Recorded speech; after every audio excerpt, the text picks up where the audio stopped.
एक मिनिट. एक मिनिट. साहेब, शिक्षण घोटाळ्यामध्ये धर्मेंद्र प्रधान यांचा राजीनामा मागण्यासंदर्भात दिल्लीमध्ये आंदोलन सुरू होतं. सकाळी पहाटे वांगचूक यांचं जे आंदोलन चालू होतं, वांगचूक यांना उचलून नेण्यात आलेले हॉस्पिटलला. असे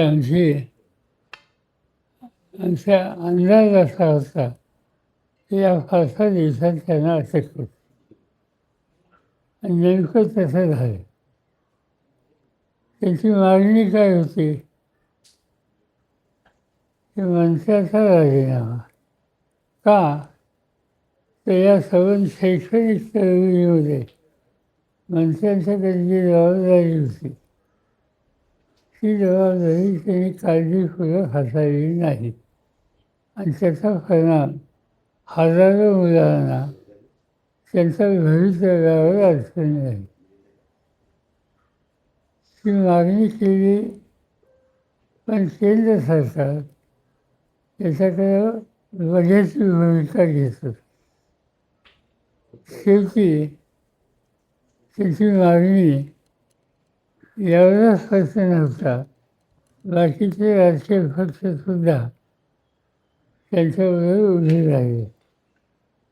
काँग्रेसच्या वतीनं त्याचे प्रतिनिधी गेले, राष्ट्रवादीच्या वतीनं सुप्रियाताई गेल्या, इतर पक्षाचे लोक गेले आणि एक सामूहिक मागणी त्या ठिकाणी करत होते.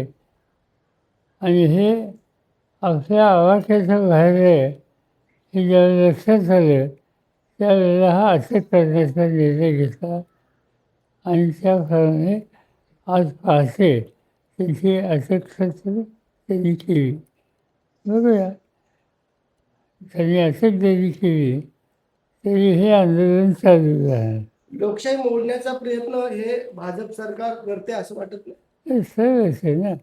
असं की मागणी जास्त होती, विद्यार्थ्यांच्यासाठी होती आणि नोटीस दिलेली होती आणि इतक्या दिवसात 20 दिवसात दिल्लीमध्ये असून कुणी भेटायला सुद्धा येत नाही.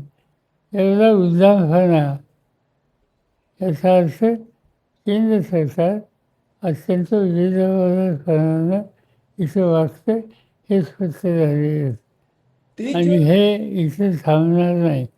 उद्या 14 तारखेला उद्या फाळणी सुरू होईल.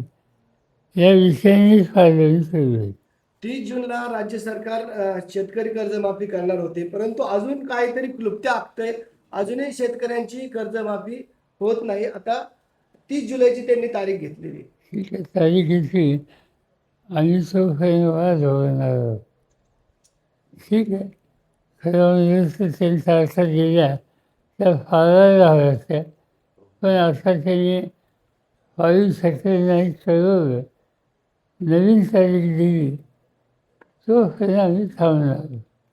तर आम्हाला आज का उद्या हा महत्त्वाचा प्रश्न नाही. शेतकऱ्याला कर्जमुक्त करणं हे आम्हाला जास्त महत्त्वाचं आहे.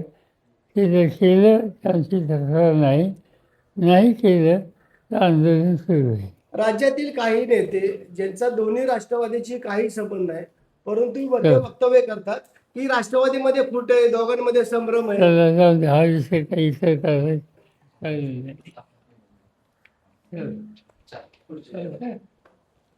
बोला